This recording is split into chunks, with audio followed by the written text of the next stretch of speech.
fait un petit cours. Alors, Yeshivat Tzemach Tzedek Netanya.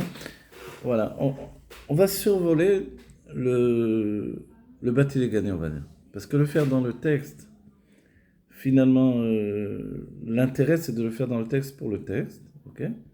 Mais plus on est dans le texte, et moins on explique, et moins on explique, et moins on peut rajouter dans l'explication. C'est un peu une difficulté. Évidemment, quand il y a des textes très compliqués et très complexes, alors il y a besoin de beaucoup expliquer. Mais l'une des qualités des Bati Legani, c'est que c'est pas compliqué, justement. Donc, c'est-à-dire que ça ne demande pas vraiment d'explications extraordinaires. Quand on fait ta Freshenbe du Rabbi Rachab, forcément, les gens ne comprennent pas un mot. Donc, il faut tout expliquer. Et là, on se retrouve avec un texte qui coule comme de l'eau. Bati Legani achoti kala, voilà, donc le Rabbi Rayat a donné son mahamar. Ce mahamar, il est en relation avec Yushvat, le Rabbi, qui se ressent comme Memale Mekomo, c'est-à-dire il remplit la place du Rabbi Rayat. Il n'a pas dit son propre mahamar, il reprend le mahamar du Rabbi précédent. A priori, c'est déjà jamais vu. Ça existe peut-être dans les rabbins précédemment, je ne sais pas. En tout cas, dans notre génération, ce qu'on voit, c'est qu'on a un rabbi qui finalement va prendre sur lui de devenir rabbi par le fait de dire un mahamar qui ne lui appartient pas. Le rabbi disait des sikhot, même à Yutfat, il a parlé également de Torah, il a dit des sikhot à sa manière à lui. Le Rabbi Rayatz a précisé que la manière du rabbi correspond à la manière de son père, le Rabbi Rachab. Et c'est pour ça que le char, c'est-à-dire le pourtour, le char c'est le pourtour qui se trouve autour du mamar du rabbi, voilà. Là j'ai caché parce qu'ils ont écrit quelque chose que j'aime pas sur mon rabbi, donc j'ai fait un coup de feu. Mais là, ce char-là, il correspond au char, donc le char ça veut dire la porte, le portail. Donc c'est une manière de mettre Haute-Fausse à l'imprimerie. On reconnaît immédiatement à qui ça appartient. Ça appartient soit au rabbi, soit au Rabbi Rachab. Voilà. C'est-à-dire que le rabbi et le Rabbi Rachab empruntent la même porte. S'ils empruntent la même porte, c'est que leur manière d'aborder la Torah, elle est on va dire, d'abord assimilable. L'un et l'autre, on peut voir qu'il y a des... Mais il y a quelque chose qui fait que s'ils ont emprunté cette même porte, c'est qu'il y a quelque chose qui est en relation directe avec la Géoula. Le rabbi, son travail, son but, il est, comme on le voit dans le Bati Legani, faire que la Shrina réside ici-bas. Donc c'est une obsession chez le rabbi de dire la Géoula est là, la Géoula elle est proche, la Géoula elle est, ouvrez les yeux, immédiatement elle va venir, et non mouvan klal ou klal, c'est incompréhensible. Donc c'est pas une fois, deux fois, trois fois, c'est un, comme on dit, un leitmotiv chez le rabbi, ça s'arrête jamais. Ok? Et si on dit que le char du Rabbi Rachab c'est le même, on va dire, mais est-ce que chez le Rabbi Rachab on a vu cette obsession pour la Géoula? On va dire non, pas d'écart, pas autant que le Rabbi. Alors on va dire en quoi dans ce cas-là c'est le même char? La manière d'expliquer, d'exprimer. Et le Rabbi Rayatz a dit que c'est justement une manière qui est difficile. Elle est difficile d'approche, c'est-à-dire que le Rabbi Rayatz, lui, avait un char qui lui appartenait totalement différent. C'est celui du Yesod.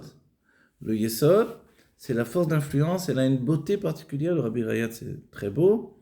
Il a cette beauté de la sagesse de la Torah. Il a cette beauté dans le langage également. C'est pas juste qu'il écrit. Il écrit comme un grand écrivain. Alors, on n'a qu'à voir les zichronotes, Sefer Zichronot, les souvenirs. Toutes ces histoires qu'il a recueillies de sa famille, de père en fils, et puis de mère en fille, et qui remontent à l'Admorazaken, qui lui les a recueillis au moment où il était chez le Maguid. Toutes les histoires du Baal Shem Tov qui sont passées comme ça par le Rabbi Rayatz, qui font que tout ce qu'on connaît, nous, sur la Chassidut Rabban, sur les histoires des Chassidim, des grands Chassidim, on connaît par le Rabbi Rayatz. Donc c'était un écrivain, on va dire, colossal en réalité. Avec une finesse, on va dire presque sans précédent. Et on dit il y a deux grands écrivains chez Chabad, on va dire évidemment l'Admorazaken, c'est l'Admorazaken. Mais le chidouche, c'est pas qu'il est un grand écrivain, l'Admorazaken. Beaucoup plus qu'il est dans une notion de dikdouk. Le grammairien, l'Admorazaken, c'est unique au monde et tout le monde, même les opposants à la Chassidut ont toujours dit que l'Admorazaken, au niveau du dikdouk, de la grammaire, de la conjugaison, c'est pratiquement le plus grand. Ok. Mais est-ce que c'est pour autant un grand écrivain dans le sens de la liberté du langage et la richesse du langage, etc. Peut-être pas autant que son fils l'Admor Saï. L'Admor Saï, il y a une écriture fabuleuse. Et chez l'Admor Saï, ça c'est le rabbi qui nous explique ça, l'Admor Saï, lui, il dit, pour moi, ce n'est pas important le mot que j'utilise. C'est l'idée que je véhicule qui est plus importante. Tandis que chez l'Admor Zaken, c'est pas seulement le mot qui est essentiel, comme dans le Sefer Torah, mais c'est même une lettre ou une autre qu'il faut choisir. L'Admor Saï dit non, remplace le mot que j'ai dit par un autre mot. Peu importe. L'important, c'est l'idée que je véhicule. C'est bien que quand le Rabbi Hillel de Paris va venir expliquer l'Admor Saï, on est toujours avec l'Admor Saï, dans Shara Yichud, où il nous explique les Sphirot, nous explique le Daj, le Chorma, Bina, la notion de toutes ces notions qu'il faut avoir étudiées, qui sont importantes. Donc on se retrouve avec des écrivains fabuleux. Le Rabbi Rayatz, d'un certain point de vue, on ne peut pas vraiment être Chabad sans avoir étudié des années le Rabbi Rayatz. Et c'est ce que le Rabbi va dire également dans ce Mahama, et ce qu'on a vu dans le Dvar Malchut, c'est-à-dire cette notion d'attachement au Rabbi Rayatz, elle doit passer par l'attachement à sa Torah. On va dire, attends, c'est connu que chez Chabad, il y a un côté canaille. Canaille dans le sens, pas le sens français, mais dans le sens de, il n'est pas question que je sois attaché à notre Rabbi que mon Rabbi. Ok, d'accord. C'est bien que chez Chabad, certains diront, ah, moi j'étudie pas les Rabbim, j'étudie le Rabbi. Ok, mais le Rabbi a dit d'étudier les autres Rabbim aussi. Il ne faut pas étudier, tu étudies bien le Tanya tous les jours. Ah oui, le Tanya, c'est le Tanya. Ok, de la même manière que tu étudies le Tanya, tu sais bien que pour avoir une connaissance de la Chassidut Rabbah, il faut avoir étudié l'Admor Saï, c'est impossible. Autrement, tu es un débutant, tu seras toujours un débutant. Parce que là-bas, il y a des vraies explications sur les Sphirot, des notions importantes que tu dois intégrer. Ne te demande peut-être pas d'étudier les livres les plus profonds. Ok. Mais quand même, Shara Yichud, au moins une fois, tu dois aller vers Shara Yichud. Le Der Mitzvot Techa, tout le monde a commencé un petit peu plus ou moins avec le Der Mitzvot Techa de Tzemar Tzedek, etc. C'est-à-dire que, ok, ton rabbi, c'est le rabbi, c'est vrai. Mais pour vraiment connaître, comprendre le rabbi, tu dois aussi aller vers les autres rabbis. C'est une famille, ce sont des sphirot.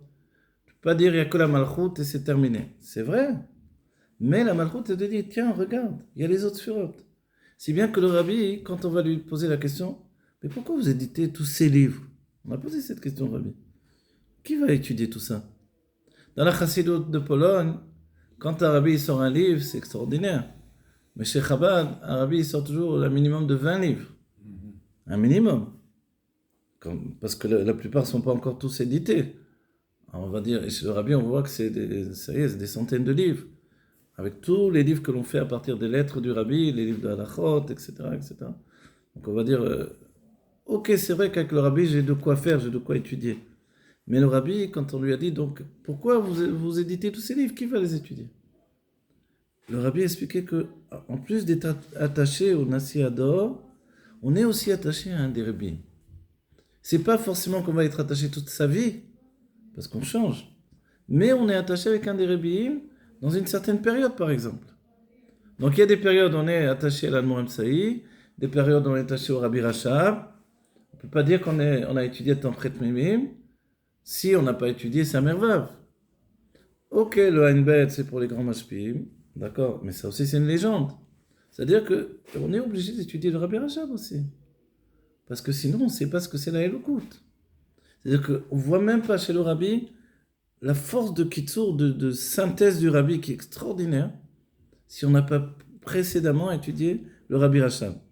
Mais ce qu'on va prendre chez le Rabbi Rayatz, c'est par ça qu'on a commencé, c'est que le Rabbi Rayatz, en dehors du Mamar de Batel-Gani, il y a ces Mamarim merveilleux qui te prennent par la main et qui t'expliquent des notions et qui te les répètent, qui te donnent des exemples.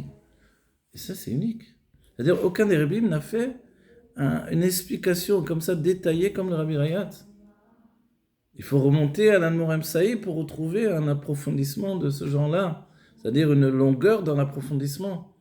Mais l'Admor Saï est tellement élevé, le Rabbi Moharash a dit, l'Admor Saï nous a laissé beaucoup de livres, mais il les a laissés à personne.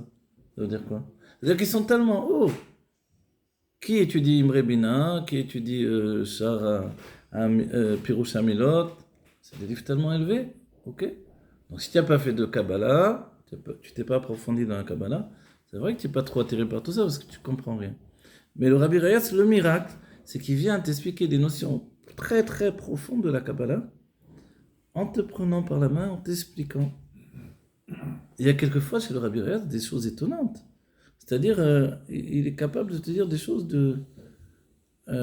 qui vont choquer aussi. Et tout à coup, il te dit, oui, il veut la Géoula, et puis il est en train de mettre son doigt dans le nez en étudiant la Chassidut. Un truc comme ça, on ne s'attend pas de voir que le Rabbi nous dise ça. Ou il fait un cours de Tania avec son petit café. C'est-à-dire, c'est KPFT, comme on dit, le déjeuner ou le goûter l'après-midi avec un petit cours de Tania. On va dire, pourquoi il nous donne des images comme ça?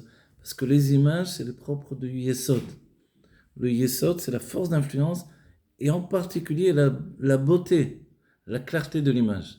Donc, franchement, on va dire presque que l'un des plus favorables à l'étude avant la prière de tous les rabbins, c'est le Rabbi Rayatz. Personnellement, des années, j'ai étudié le Rabbi Rayatz avant la Tfila, et tu rentres dans une atmosphère comme ça, vraiment de subtilité extraordinaire. On va dire, mais chez le Rabbi, c'est subtil. Oui, mais le Rabbi, c'est rentre dedans, on va dire. C'est la malchoute. Le Rabbi, c'est comme un coup de poing dans la figure, c'est une bombe atomique. C'est pas qu'il vient te séduire pour te faire comprendre quelque chose. Or, le Rabbi Rayatz, il fait ça. Il vient à ta portée, il te prend, il t'explique. Et du coup, tu comprends véritablement des choses que tu avais pris comme, on dirait en hébreu, comme des sismaot. C'est-à-dire tu sais, comme tu as une pancarte, tu donnes une information à une autre pancarte, etc. Tu vois. Quelquefois, on voit ça avec le monde de ceux qui vivent par Kabbalatol uniquement. Tu leur dis quelque chose, ils te sortent un passouk. Tu dis autre chose, ils te sortent un autre passouk, un autre verset. Ok. Ou que des évidences. Ok, il y a des évidences, mais j'ai des problèmes, j'ai une âme, j'ai des ressentiments, j'ai besoin d'expliquer.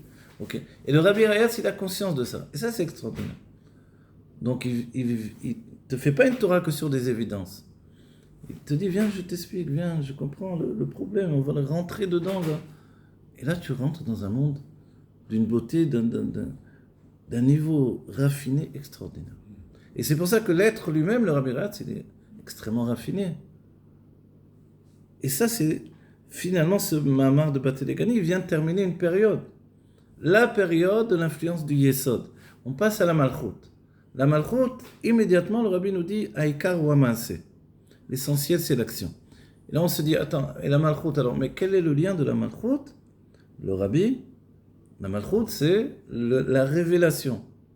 La révélation, le dévoilement. Le dévoilement, la révélation, c'est essentiel. Donc c'est un aspect féminin. La dernière génération, elle est liée à la Malchut, c'est un aspect féminin qui a pour but de concrétiser. Un homme qui se marie concrétise tous ses sentiments dans la réalité. Ne serait-ce que par le fait d'enfanter des enfants. Ces enfants concrétisent ses sentiments dans la réalité. Ok. Et chaque enfant peut voir qu'il a l'expression particulière d'un des sentiments du père.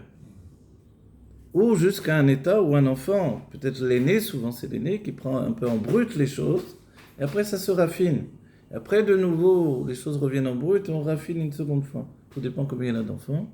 Mais plus il aurait d'enfants, plus il aurait l'occasion de raffiner ses sentiments en réalité. C'est extraordinaire ça.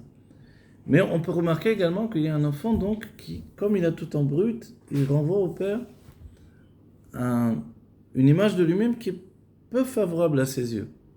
Et quand il va s'énerver sur cet enfant, il va s'énerver beaucoup plus que sur les autres enfants. Parce que là, il y a un aspect de lui-même qu'il n'aime pas trop.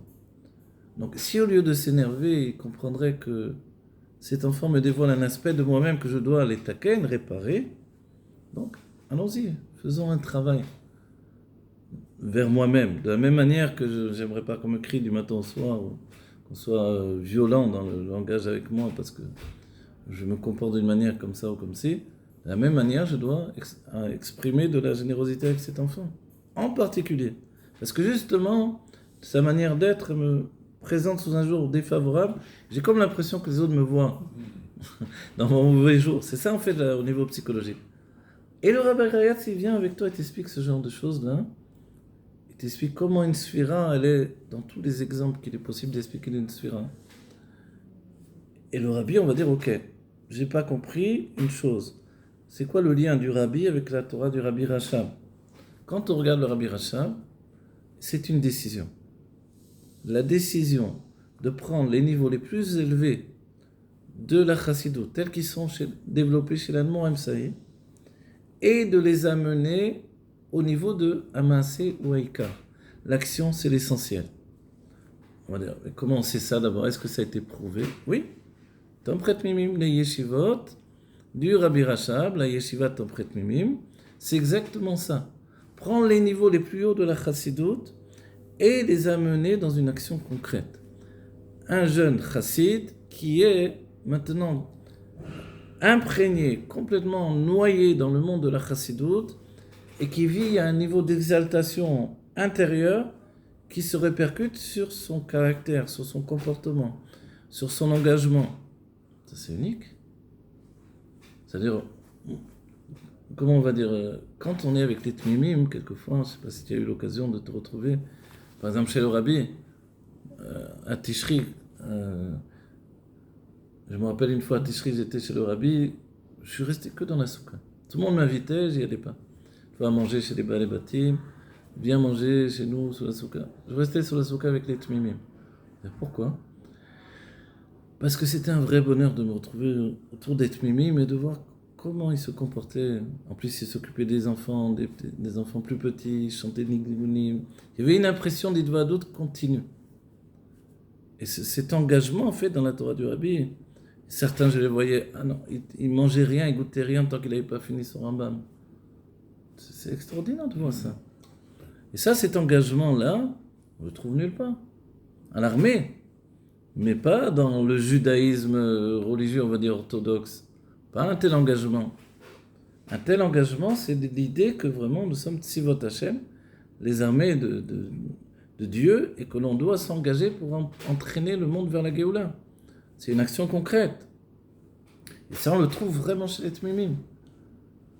Et ça, c'est à la fois, on va dire, dévoilé chez le Rabbi Rachab et chez le Rabbi. Comme chez nul autre des autres rabbis. Ça, c'est extraordinaire. C'est-à-dire que le Rabbi Rayatz lui-même, il n'avait pas autant le temps que le Rabbi de s'occuper de cette génération. Il était en proie aux attaques de l'extérieur, de la GPU, de la guerre, de tout ce qui s'est passé. Finalement, c'est le Rabbi qui a passé les épreuves les plus difficiles. Certains disent que le Messirut Nefesh du Rabbi Rayatz n'a d'équivalent que le Messirut Nefesh que l'on trouvait à l'époque des rois d'Israël. C'est-à-dire, c'est impossible d'avoir passé tout ce qu'il a passé, d'avoir vécu tout ce qu'il a vécu. C'est-à-dire que quand on lit ces Réchimot, de l'enfermement, comment il a été enfermé, comment il a été interrogé, etc., ça déchire le cœur. Comment un homme aussi raffiné, aussi élevé, aussi spirituel, aussi kadosh, se retrouve être la proie dans les mains de juifs aussi bas, aussi grossiers, qui parlent de manière vulgaire. Je te dis, comment c'est possible? Alors ça fait mal au cœur, au-delà de tout. Ça fait mal au cœur, juste la confrontation de ces deux mondes-là. Et cet homme-là, il a eu la force de le vivre, et non pas de le vivre uniquement comme un tzaddik, mais être descendu au niveau de l'homme du commun, on va dire le Benoni presque, pour que chacun d'entre nous, on puisse passer cette épreuve. C'est ce qu'a fait le Rabbi Rayatz. Mais d'où il avait la force de faire ça? Parce que dans sa Torah, déjà, il vient vers nous de cette manière-là. Déjà, il vient vers nous à notre approche, il se met à notre place, il se met dans l'idée que peut-être on ne va pas comprendre, alors il va nous expliquer encore plus et encore plus. Donc quand arrive le Rabbi ne va pas faire ce travail-là, puisque le Rabbi Rayatz l'a déjà fait. Mais le Rabbi, lui, il synthétise. Il dit, voilà, tac, tac, tac, je vous explique le Tzimtzum, 3 lignes. Il a expliqué tous les livres sur le Tzimtzum qui sont des commentaires, des discussions, des disputes, etc. 3 lignes d'une prodigieuse clarté, il a tout expliqué. Ça, c'est la Torah du Rabbi. C'est-à-dire tout savoir au final, savoir exactement le fin mot de l'histoire, c'est le Rabbi. Mais il y a des anagotes du rabbi que l'on retrouve chez le rabbi Rayat. Par exemple, le fait des comportements. Dans un Mahamar, les rabbis ne donnent pas tellement de détails techniques ou on va dire des oraot, c'est-à-dire des enseignements techniques. Le rabbi Rayat, oui, il commence. Ne serait-ce que par le fait qu'il va commencer par citer tous les rabbis. Les rabbis ne citaient pas tous les rabbis dans leur Mahamarim. Pourquoi ils auraient fait ça? On savait très bien que la Torah venait des rabbis. Le rabbi Rayat, qui est Yesod, et Yesod, on explique que c'est une sphira particulière parce que ce qu'on dira sur la Malchut, elle n'a elle n'a rien d'elle-même, on pourrait l'attribuer au Yesod. Le Yesod, c'est comme un tsinor, un conduit qui reçoit la vitalité de tout ce qui a précédé. Voilà. Et lui, ce conduit ou cet entonnoir, il n'a pas forcément son propre chidouche. Son chidouche, c'est d'être séduisant, beau, dans le langage, dans l'esprit, dans la manière de mettre en avant les choses, de les disséquer, de les expliquer. Souvent, pour expliquer le Yesod dans des cours, je disais, c'est comme quelqu'un qui n'a pas lu un livre, mais qui en a entendu parler par des autres, et qui est capable de te l'expliquer tellement bien que tu es sûr qu'il a lu. Mais il a juste entendu d'autres personnes en parler. Ça, c'est le Yesod, ce qu'il est capable de faire. Donc, quelqu'un qui est comme Yosef, comme Shalom, ces prénoms qui sont attachés au Yesod, ils ont cette faculté-là. Et chez le rabbi Yosef Yitzhak, c'est flagrant. Comme Yosef est tombé en prison, lui aussi il était en prison. Yosef avait cette beauté, lui il a cette beauté. Yosef est capable de gérer des choses incroyables. Le rabbi Rayat, c'est la même chose. Le rabbi Rayat, sa vie dans son enfance, c'est comme un agent secret finalement. Il va d'un endroit à l'autre, il se déplace, il voit des chefs de communauté, il court, il a peu de temps pour faire sa prière, il a peu de temps pour ci, pour ça, il descend d'un train, il prend un autre train. Qu'est-ce qu'il fait? Il doit s'occuper des communautés, il doit s'occuper d'annuler des décrets. On va dire, mais c'est un adolescent. C'est un adolescent, mais le rabbi Rachab sait tout ce qu'il va devoir passer dans sa vie. S'il ne lui donne pas maintenant ces forces-là dans l'expression, il sait qu'il les a, ces forces. Il faut les exprimer au plus vite. Donc même quand il envoie un autre chassid avec le rabbi Rayat, il lui dit, c'est lui qui va prendre les décisions, c'est lui qui va parler. Toi, tu vas l'accompagner, tu vas l'aider. Mais en aucun cas, tu vas prendre les décisions à sa place.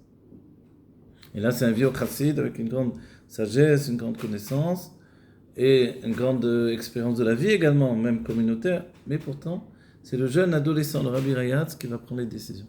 Et ça, c'est ce que son père a mis en place dès sa plus jeune enfance. Donc c'est extraordinaire. Et on voit combien ça va lui servir toute sa vie pour passer toutes les épreuves qu'il va passer. Ok.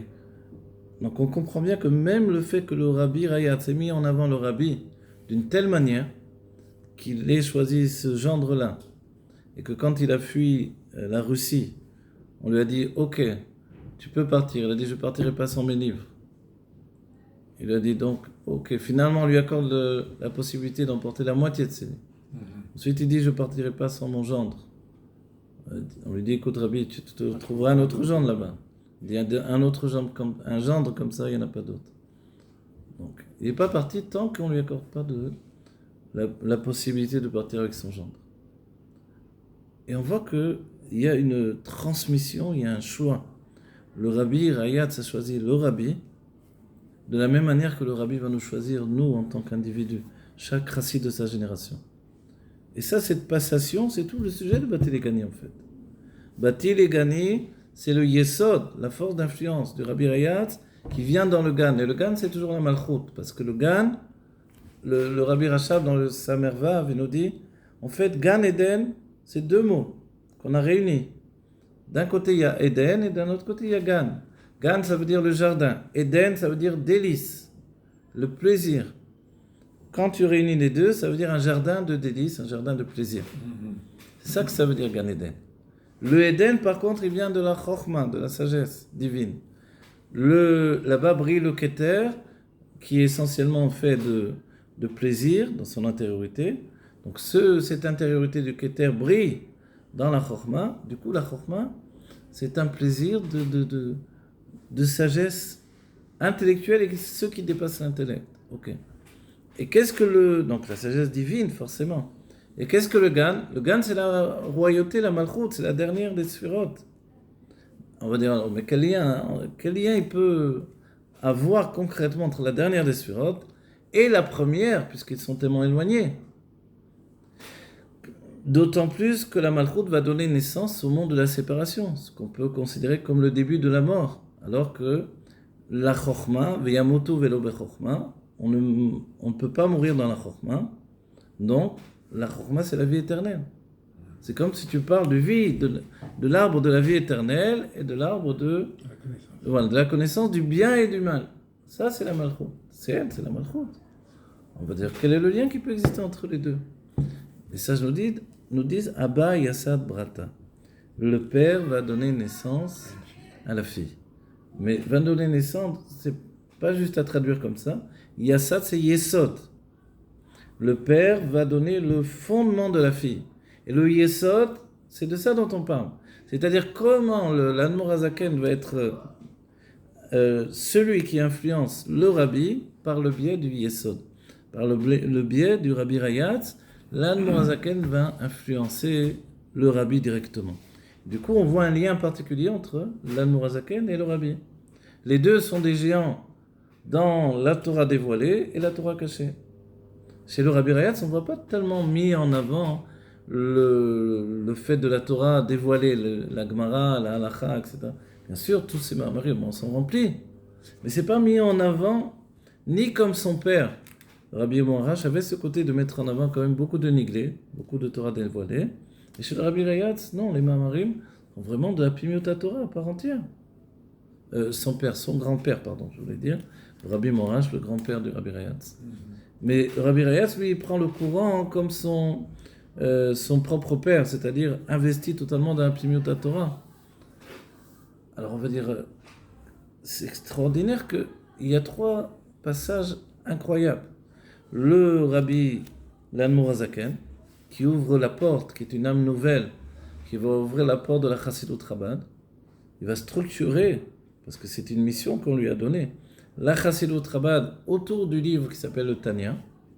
Et le Tanya lui-même, c'est une structure qui est mise en place pour que notre cerveau, Megoucham, on va dire, grossier, entre guillemets, c'est-à-dire attaché à la matière, au plaisir de la matière, puisse quand même, toutefois, comprendre la Elokut, le divin. Ensuite, on verra qu'il y a tous les rabbins qui vont travailler dans ce sens-là. Viendra le Rabbi Rachab, il va dire, il faut que l'adolescent se plonge totalement dans la Chassidut. Et pour ça, il met pour la première fois en place des yeshivot où on va dormir dans la yeshiva. On va habiter, on va manger, on va tout le temps être dans la yeshiva. Auparavant, les yeshivot, les gens ne dormaient pas dans la yeshiva. Ils venaient étudier, ils allaient dormir dans des appartements à côté, chez des gens, dans des maisons d'hôtes, mais on ne dormait pas à la yeshiva. Tout à coup, lui il dit non, il y a une nécessité de s'immerger dans la yeshiva. Ça, c'est le Rabbi Rachab. Et le Rabbi Rayatz, lui, il va prendre cette structure-là, il va la transmettre finalement à son gendre pour en fait un nouveau monde. Un monde d'un judaïsme nouveau qui n'a jamais existé, qui non seulement va solidifier ce qui est déjà construit, c'est-à-dire la structure des Chabad qui sont Chabad de père en fils depuis maintenant 2 siècles, on va dire, 2 siècles et demi, et en plus de ça, qui est capable tout à coup, dans une nouvelle génération, de donner naissance à des balais tchouva, qui deviennent des Chabad qui ne sont pas nés chez Chabad, qui ont peut-être étudié dans des écoles des Goïm, et qui tout à coup sont capables non seulement d'étudier la Chassidut, mais d'enseigner la Chassidut. Et ça, c'est tout simplement des miracles. Alors évidemment, ça bouscule le fait établi, comme les Français ont bousculé au 770, bousculé réellement, c'est parti. Concrètement, ont bousculé les Américains qui étaient en place, et pour eux, c'était une bêta knesset de famille finalement. De génération en génération, les Français sont arrivés, ils ont tout bousculé. Et le fait d'avoir bousculé, c'est de dire, non, il y a des nouvelles racines. Mais comment il y a des nouvelles racines? C'est pas possible. Les racines sont celles que l'on a, nous, depuis l'Admorazaken. Et précédemment. C'est-à-dire qu'avant l'Admorazaken, c'était déjà des grandes lignées de familles, etc., qui étaient de génération en génération dans Torah et Mitzvot. Mais tout à coup, non, on a des nouvelles racines qui commencent avec le Rabbi. C'est tout. Comment, c'est des nouveaux arbres qui commencent avec le rabbi? C'est possible? Oui.